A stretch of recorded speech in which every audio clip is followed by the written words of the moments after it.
자기를 경외하고 찾는 자들에게 관심이 많습니다. 그렇죠? 오늘 이 자리에 하나님을 찾고 구하고 또 하나님께 자신을 드리겠다고 앉아있는 저와 여러분 모두에게 주님이 최고의 관심을 보이고 있습니다. 그리고 두세 사람이 내 이름으로 모인 곳에, 우리 예수의 이름으로 모였잖아요. 벌써 두세 명이 넘으니까 이 자리에 누구도 계신 거예요? 주님도 계십니다. 그러니까 내가 인정하든 안 하든 주님이 말씀하셨기 때문에 그 사실대로 이루어져 있는 겁니다. 그러니까 우리는 눈에 보이는 것에 익숙하죠. 눈에 보이지 않는 것에 덜 익숙해요. 눈에 안 보인다고 해서 우리의 믿음이 강하지 않다 그 말이죠. 보이는 건 보이니까, 근데 안 보이는 건 안 보이기 때문에 우리의 믿음을 갖기가 더 어려운 거예요. 근데 하나님께서 우리에게 영적인 세계는 믿음으로 보지 않으면 절대로 볼 수 없는 겁니다. 눈을 열어주셔야지만 볼 수 있는 거죠. 자, 구약 성경에 이런 이야기가 나오죠. 엘리사와 게하시의 이야기가 나옵니다. 그때 그 아람 군대가 그 성을 다 포위했잖아요. 엘리사를 잡기 위해서. 그때 게하시 눈에는 그 성을 둘러싸고 있는 아람 군대의 어마어마한 그 군대만 눈에 들어왔어요. 그렇죠? 그리고 나서 큰일 났다. 지금 이제 도단성에 이게 꽉 지금 둘러서서 쥐새끼 한 마리도 빠져나갈 수가 없으니 이제 큰일 났습니다 하고 엘리사에게 와서 요청을 하죠. 그때 말합니다. 하나님께서 천군 천사가 이미 이 숫자보다 더 많은 천군 천사가 둘러터 있는 것을 저들의 눈을 열어서 보게 하옵소서. 그러니까 분명히 눈을 열어서 보게 하옵소서. 무슨 눈이 열어진 거예요? 영의 눈이 열어지니까 어마어마한 천군 천사가 꽉 둘러싸여 있습니다. 그때 영적인 눈이 열려진 거죠. 저와 여러분의 삶에도 육의 눈이 있고 영의 눈이 있어요. 그래서 영의 눈이 열려져야 하나님의 비밀과 하나님의 계획을 우리 삶에서 경험하게 되고 믿음이 살아나게 되고 생명력이 있는 것을 우리가 경험하게 됩니다. 사실 2025년은요 정말 내게는 잊을 수 없는 한 해가 될 거예요. 왜냐하면 작년 2024년 11월 달에 말에 최장암 판정을 받고 미국으로 다시 한국에서 돌아와가지고 병원에 가기 시작한 것이 1월 3일부터 시리오고 병원에 들어갔는데 그때부터 계속해서 병원 출퇴근하면서 오늘날까지 오게 됐는데 벌써 2025년의 끝자락까지 온 겁니다. 그동안 16번 복수를 뽑아냈죠. 한 번 뽑을 때 4리터씩 빠져나오니까 그 4리터 물을 배에다 담고 다닌다고 생각해보세요. 난 임신은 안 해봤지만 그 쉬운 일 아니라고 생각이 들어요. 정말 힘들었어요. 그리고 항암 치료를 18번째 받고 있고 그리고 방사선 치료를 25번을 받고 또 폐에도 물을 2번이나 차가지고 1리터씩 뽑아내는 이런 과정, 쉬운 과정은 아니었겠죠. 그런데 이 어렵고 힘든 인생의 과정을 하나님께서 행복한 인생의 과정으로 만들어 주었다는 게 기적이죠. 예? 무엇이 그렇게 만들었냐?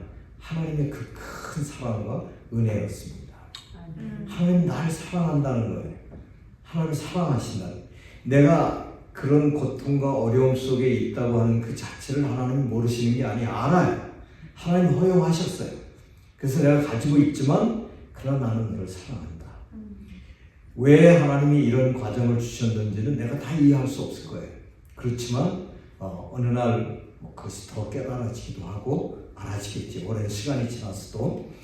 그러나 하나님이 나를 사랑한다는 건 절대로 변하지 않는다. 그리고 네가 이 사망의 음침한 골짜기 같은 시간을 걷는다 할지라도 나는 네 손을 붙들고 함께 걷는다.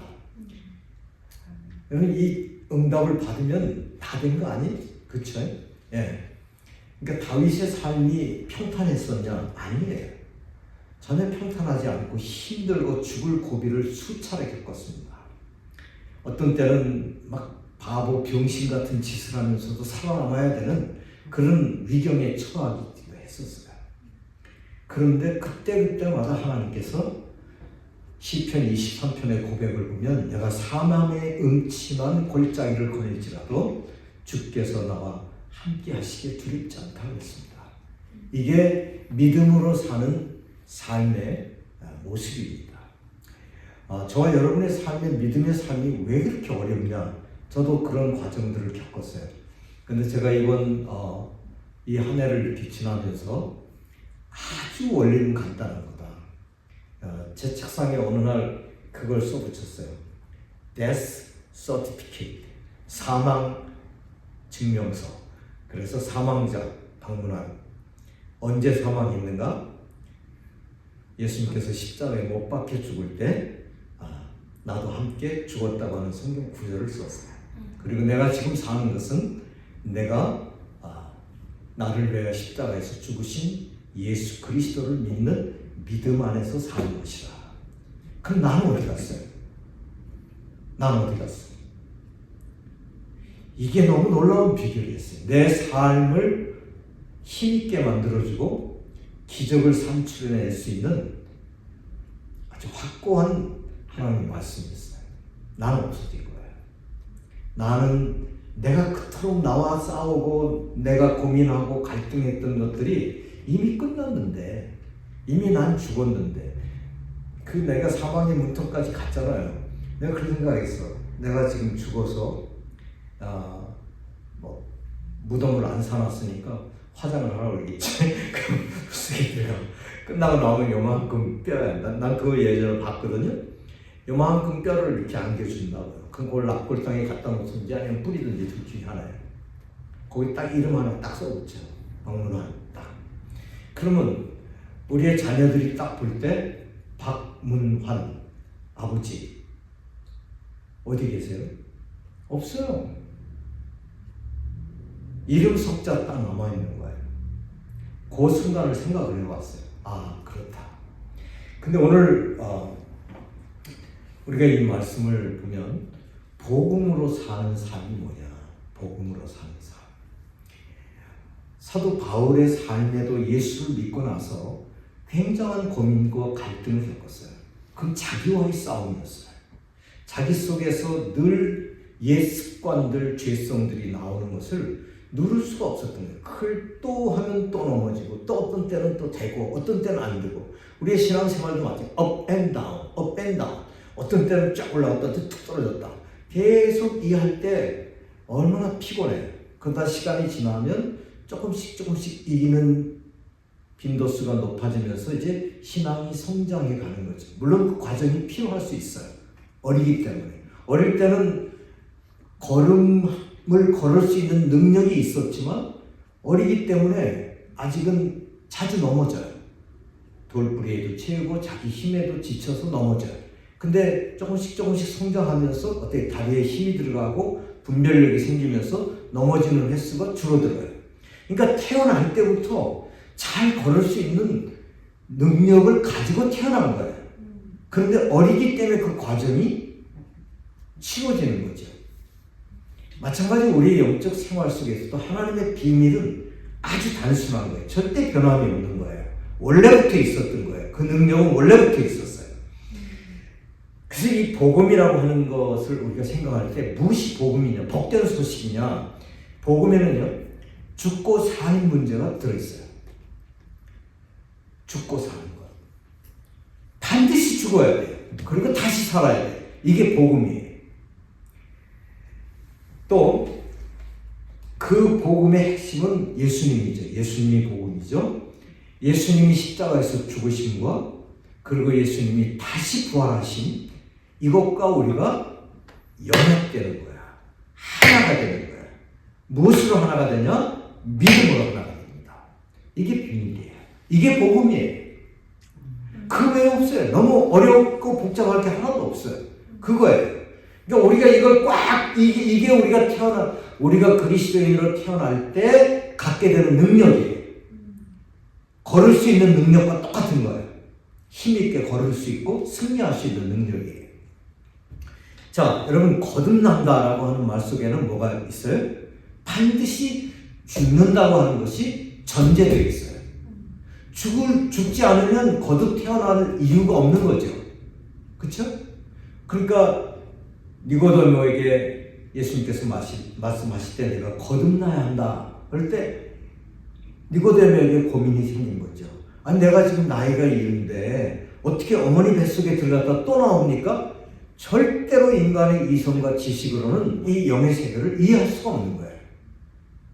죽는다, 산다, 이건 우리가 육체적인 죽음 이외의 것을 생각 못한단 말이죠. 근데 복음은 이것을 전제로 하고 있는 거야. 예수를 믿는다고 할 때는 반드시 이 사실이 자기의 것으로 경험되어져야 됩니다. 우리가 정말 주님, 내가 믿음으로 승리하고 싶어요. 나 건강하게 해주세요. 올 한 해는 어쨌든 실패한 것이 많았지만 내년에는 계속 승리하기를 원합니다. 간절한 소원이죠. 부르짖음이죠. 그렇게 돼요? 또 다음 한 해 넘어갈 때는 또 하나님 나 넘어지고 또 좌절했습니다. 이게 우리의 고백이라고요. 있을 수밖에 없어요. 그렇지만 오늘 이 사실을 믿어야 돼요. 내가 예수를 믿고 하나님의 자녀가 되는 순간 나는 걸을 수 있는 능력을 가졌다. 살고 이길 수 있는 능력을 가졌다는 겁니다. 자, 오늘 우리가 본문 말씀을 한번 잘 보면서 정리를 해보겠습니다. 이 로마서는 로마에 있는 성도들을 향해서 사도 바울이 가기 전에 보낸 편지입니다. 그러니까 복음이 막 스프레이 되면서 로마에까지 복음이 들어가게 된 거죠. 입에서 입으로 또 삶에서 삶으로 전달이 된 거예요. 그러니까 사도 바울은 로마를 그렇게 가고 싶었어요. 그 성도들을 보고 싶었고 정말 이들이 제대로 된 믿음을 가졌는가, 또 그리고 내가 그들에게 하나님의 비밀을 좀 더 확고하게 가르쳐줘야지 하는 간절한 열망, 그리고 그 당시의 상업의 중심지요, 무역의 중심지였던 그곳에 가서 복음을 확산하면, 불이 붙게 만들면 온 세계로 번지지 않을 건가 라고 하는 그런 계획을 가지고 로마를 가기를 열망했다고요. 그래서 이 로마를 직접 발로 딛기 전에 보낸 편지가 로마서예요. 그럼 그 당시 로마의 성도들은 어떤 사람들이었는가? 주로 이 사람들은 이방인들이 대부분 교회의 중심을 이루고 있었어요. 그러니까 이들이 복음을 받아들이고 이제 개종을 했어요. 그래서 내가 의롭다함을 얻었어요. 내가 실제는 의롭지 않은데 하나님께서 나를 의롭다고 칭해 주셨다고 하는 사실이 믿어진 거죠. 그러니까 복음을 받아들인 거예요. 그런데 문제는 현실은 어떤 현실이냐? 어떤 현실이 계속 일어나고 있느냐면, 현실은 안 그렇잖아요. 우리의 죄와 싸워야 되고 또 세상에 부딪히는 여러 가지 문제들과 이제 싸워서 이겨내야 되니까 이게 고민이라고. 죄와 싸우는 것이 고민이었어요, 이들에게. 그래서 오늘 바울이 자신의 삶에서도 경험했던 것을, 또 그리고 하나님의 계시를 통해서 깨달은 말씀들을 이제 이 로마서를 통해서 전달하는 겁니다. 그 중에 이제 로마서 우리가 오늘 읽게 된 로마서 6장에 나오는 이 내용은 아주 중요한 복음의 핵심입니다. 여기에 중요한 세 가지 단어가 나옵니다. 첫째는 알라라는 겁니다. knowing, 너희가 알아라 하는 겁니다. 두 번째는 너희가 여겨라, 여겨라. 이것은 너희가 consider, 그렇게 인정해라 그 말이에요. 그렇게 인정해라. 인정하는 데는 내가 감정이 안 따라갈 수 있잖아요. 그렇지만 감정을 의존하지 말고 현 사실에 근거해서 그것을 내가 선언해라. 그것을 받아들여라. 그렇게 선포해라. 그 말이에요. 여겨라. 그리고 세 번째 단어는 내 자신을 드려라는 거예요. 드려라. 자, 이 세 가지 단어의 의미가 담고 있는 것이 무엇인가? 첫째, 우리가 무엇을 알아야 될까요? 무엇을 알아야 되나? 첫째는 우리의 옛사람이라는 하면 우리의 죄성, 아담 안에 있었던 나, 거듭나기 이전의 나, 이것은 십자가에서 죽었다는 겁니다. 아멘. 저 여러분 죽었어요. 그런데 간단하게 여러분이 죽었는지 안 죽었는지 시험해 볼 수 있어요. 내가 여기서 우리 권사님한테 되게 기분 나쁜 말을 했어. 그럼 권사님, 뭐야? 내가 지금 여기까지 그냥 차 몰고 왔는데 그냥 기도하는데 문 열고 나갈 수 있어요. 그럼 뭐해? 아직 살아있다는 얘기잖아요. 우리가 조금만 기분이 나쁘고 나의 어떤 기본적인 틀에 공격을 받으면 내가 못 견뎌하고 팍 성내고 뭔가 그냥 표현은 안 하더라도 뭐 표현 안 하죠. 그리스도인들이 잘 표현 안 해. 그런데 속에서 막 부글부글 끓어가지고 막 땅 치고 나간다든지 이건 아직 살아있는 거야. 근데 오늘 내가 알라라는 말은 너의 옛 본성과 옛사람은 예수님의 십자가에서 죽을 때 죽었다는 거예요. 끝났다는 거예요. 이걸 알라는 거죠. 이걸 알아. 이거는 이미 완료형으로 되어 있어요. 그래가지고 단번에 끝나버린 거야. 뭐 매일 사도 바울은 날마다 죽는다 그렇게 고백을 했는데 사실은 그것은 현실의 삶에서 믿음과 관련된 말이지 현 사건으로서는 이미 끝나버린 사건이에요. 죽은 사건이에요. 근데 현실에서 살아있는 것 같이 자꾸 나타나니까 나를 믿음으로 계속 여기라는 단계로 들어간 거예요. 첫 번째 단계는 여러분이 확실하게 이 말씀을 믿어야 돼요. 나는 죽었다. 제가 그래서 그 곡을 하나 써붙여놨는데 굉장히 도움이 돼요, 나한테. 날마다 보니까 넌 죽었잖아. 그리고 이거는 내 몸의 치유에도 굉장한 역사가 일어났습니다. 뭐냐? 이건 내 몸이 아니잖아. 난 죽었잖아. 옛 나는 예수님의 십자가에서. 그러니까 그 사실이 믿어지는 거예요. 내가 채찍에 맞음으로 너희가 나음을 얻었다. 내가 채찍에 맞았어. 예수님이 맞을 때 채찍에 맞을 때 나도 같이 맞고 내 옛 죄의 본성과 옛 몸은 죽었다. 죽었다. 그래서 오늘 여기 6절에 우리가 알거니와 우리의 옛사람이 예수와 함께 십자가에 못 박힌 것은 죄의 몸이 죽어서 다시는 우리가 죄에게 종노릇하지 아니하려 함이라. 그 옛 죄의 본성을 가진 나는 내 왕이 누구냐? 죄였어요. 죄. 그러니까 그 죄가 나를 지배했다고요. 지배권을 가지고 있었어요. 그러니까 죄의 종노릇하는 거예요. 죄에게 끌려다니는 삶을 살았다고요. 우리 자신이. 그런데 그것을 예수님이 십자가에서 못 박아 죽게 했다는 것입니다. 예수님이 죽을 때 그 옛 죄의 본성, 옛사람은 죽었다는 겁니다. 두 번째는 뭐냐면 내가 이제 죽었으면 뭐예요? 예수님이 부활하심으로 말미암아 우리도 다시 살아났다는 건데 무엇이 살아났냐? 영이 살아난 거야. 그것은 성령으로 우리 안에 새 생명으로 사는 거야. 그럼 우리가 지금 사는 건 뭐냐? 이 몸은 껍데기잖아요. 실제로는 우리 안에 뭐예요? 성령으로 새 생명으로 사는 것입니다. 부활 생명으로 사는 겁니다. 이것이 그리스도인의 첫 번째 알아야 될 사실입니다. 그러니까 많은 그리스도인들이 왜 실패하냐? 자기가 죽었다는 사실을 인정 안 하는 거예요. 그리고 그 사실에 컨선 안 하는 거예요.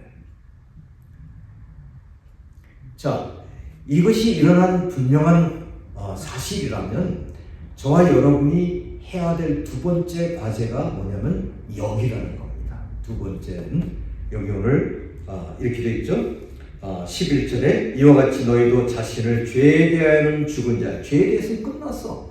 죄에 대해서는 나와 더 이상 상관이 없는 거예요. 이제 죄가 나를 지배할 권리가 없어. 죄가 나에게 무언가를 요구할 수 있는 권리가 없어.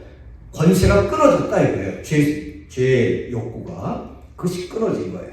그리고 너희는 그리스도 예수 안에서 하나님에 대하여는 살아있는 자로 여길지어다 그랬어요. 여길지어다. 이 여긴다는 말이 뭐냐? 여긴다는 말은 헬라 원어상으로 보면 장부에 기록한다는 말이에요. 장부에 기록한다. 다른 말로 표현하면 이렇게 되어진 사실을 확고하게 적어놓는다. 선포한다. 이건 믿음의 행위를 말하는 거예요. 믿음의 행위를. 그럼 우리의 삶에서 계속해서 마귀가 공격해오는 것이 뭐냐? 저와 여러분의 무엇을 공격할까요? 바로 이 믿음을 공격하는 거예요. 내가 그렇게 여긴다고 하는 그것에다 공격을 하는 거예요. 아니야, 네 자신을 봐봐. 너 아직도 옛날하고 똑같잖아. 예? 너 봐도 별 볼 일 없어. 또 지금 그렇게 뭐 애쓰고 눈물 흘리고 그래봐야 또 너 작심삼일이야. 가봐. 그러면서 이 마귀는 계속해서 우리의 자신의 이 여기려고 하는 이 믿음을 공격해 오는 거예요. 못 여기게. 그렇게 인정하지 못하도록. 이것은 우리의 믿음의 사고를 깨뜨리는 거죠. 우리는 절대로 파지티브 띵킹으로 사는 사람들이 아니에요. 될 수 있다. 할 수 있다. 믿습니다. 됩니다. 그럼 이거는 세상적 사고방식이에요. 이건 놀만 빈센트 필이 적극적 사고방식이라고 하는 책을 써가지고 굉장한, 사실은 그 근본의 시작은 뭐냐면 이분이 믿음에 대한 얘기를 하는데 그게 그렇게 먹혀들어간 거예요. 그러니까 사람들은 거기 속았어요. 그리스도인들도 많이 속았어요. 할 수 있다. 응? 무슨 말이냐? 그쵸? 예? 할 수 있거든이 무슨 말이냐? 그게 내 의지로 말미암아 할 수 있다라고 하는 것이 절대로 아니에요. 파지티브 띵킹이 아니라니까.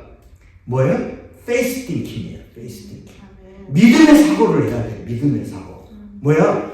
주님이 나 죽었고 내가 다시 살았기 때문에 나는 이제 주님을 위해서 사는 존재지 죄의 권세가 나에게는 요구할 것이 없고 나를 지배할 수 있는 권리도 없다. 너와 나는 끝났다. 나는 새 생명으로 사는 거야. 성령으로 사는 거야. 아멘. 그러니까 우리가 죄와 싸워서 이기려고 애쓸 필요가 없는 거예요. 그리스도인은 싸워가지고 이기려고 하는 게 아니라 이미 되어진 것을 인정함으로써 이김을 선포하는 거예요. 아멘. 마귀에게 너 나랑 한번 붙어볼래? 여러분 이길 것 같아? 아니래. 너는 이미 패배한 존재야. 가! 그러면 끝나는 거지. 너 나랑 한번 붙어. 이게 아니에요. 근데 우리는 그렇게 싸우려고 했잖아. 죄와 싸우려고 했잖아요. 여기에 대해서는 그래서 사도 바울이 나는 날마다 죽노라라면 나는 날마다 죽었다고 하는 것을 선포한다 그 말이에요. 그러니까 너는 더 이상 나를 접근해 오고 지배할 권리가 없다. 이 사실을 선포하는 게 그게 이기는 거예요. 그래서 우리가 승리하는 비결은 뭐냐면 싸우는 것이 아니라 선포함으로 이기는 것입니다. 믿음으로 선포하는 거예요. 이게 여긴다는 거예요.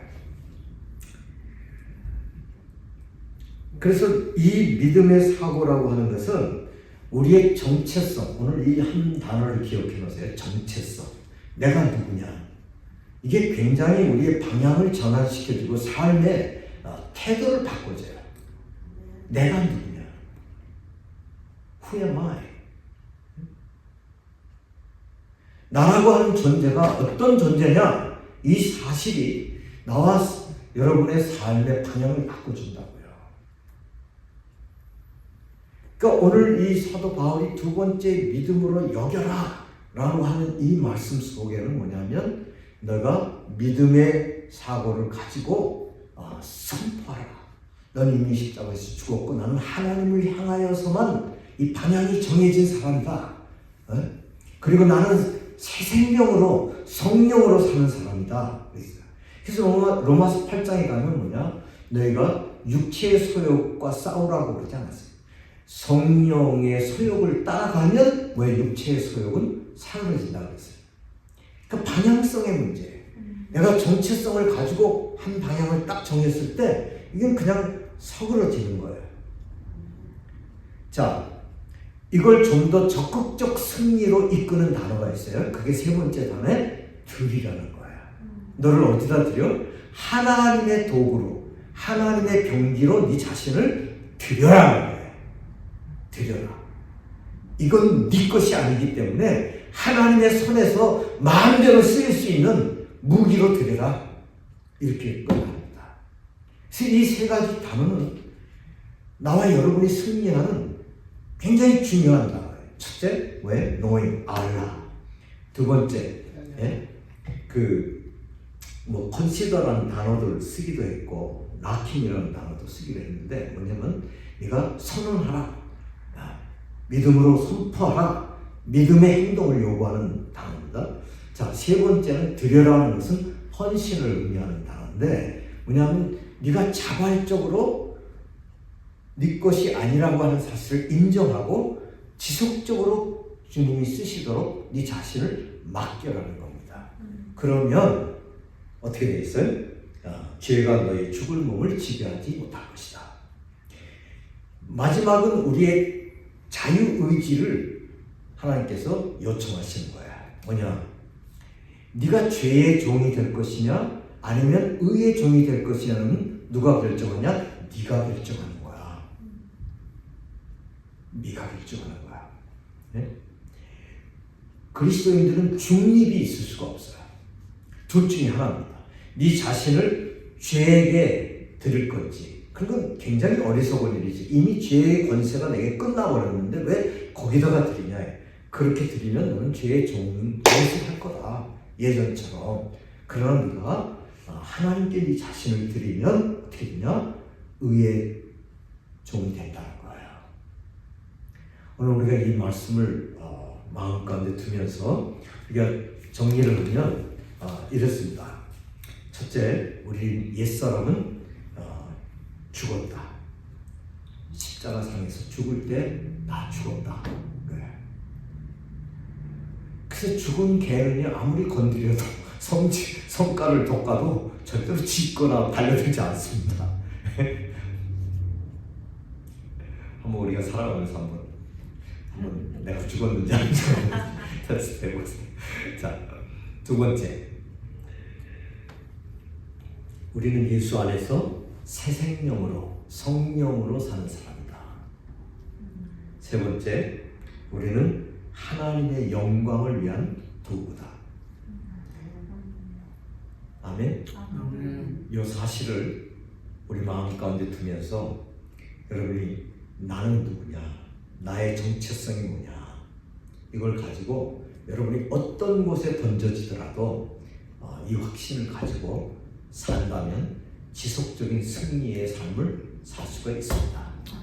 2025년도가 이제 거의 끝나가고 2026년도가 시작될 때 우리는 단순한 결단이 아니라 여러분의 방향을 정하고 정체성을 확고하게 하면 2026년도는 반드시 우리가 승리의 발걸음을 뗄 줄로 믿습니다. 무엇을 하든지 어디로 있든지, 그렇죠? 네. 그래서 우리가 하나님의 말씀은 이렇게 사실은 복잡하지는 않습니다.